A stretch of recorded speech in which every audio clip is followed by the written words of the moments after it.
A former CIA officer, Jeffrey Sterling, was found guilty on 9 counts under the Espionage Act after having been accused of passing classified information to New York Times columnist James Risen.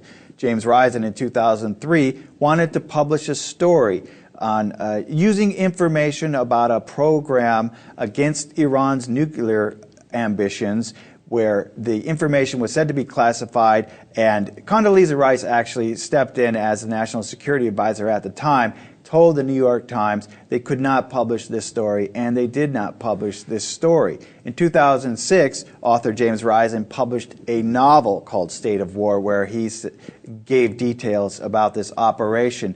And the operation was basically find a Russian spy who was going to pass technological secrets to Iran in the form of schematics, but put into those schematics some sort of flaws that would slow down their ability to actually move forward. They would have to figure out what's wrong with these schematics before they could actually move ahead. They actually implemented this operation, and Jeffrey Sterling became a whistleblower because he said, this is very dangerous. We're actually passing them schematics that are effective and actually accurate, except for these small details that were being changed. And if they figure out the details that were changed, we've given them the technology and the secrets in order to further their nuclear ambitions. And so he became a whistleblower within the CIA.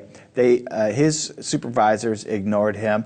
And then he went to the Senate Intelligence Committee and became a whistleblower, testified there saying he has a concern about this operation, and nothing happened. And so then James Risen wanted to write this article for the New York Times.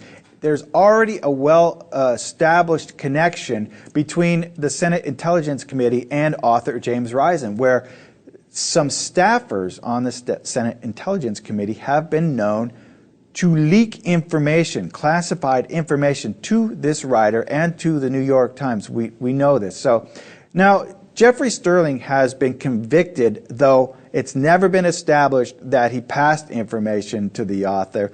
All that has been established is a series of phone calls and that took place before the article.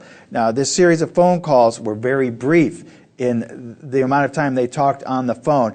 Marcy Wheeler of exposefact.org put it this way. She said, the only evidence of phone calls between Sterling and James Risen immediately before Risen went to the CIA with a fully drafted story on the Merlin operation consists of 2 minutes and 40 seconds of calls total across 7 phone calls.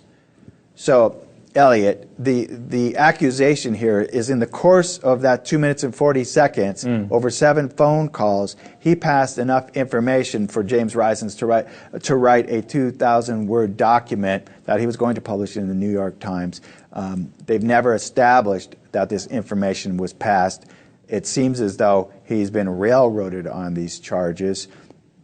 And what's interesting, too, at the time, now remember, 2003, when he first wanted to publish this, this was in the lead-up to the invasion of Iraq, and the New York Times was essentially the private printing press of the CIA, and they had a very close relationship where the CIA passed classified information to the New York Times so that they would publish it, so that it would further their cause in justifying the invasion of Iraq, which we now find was completely faulty.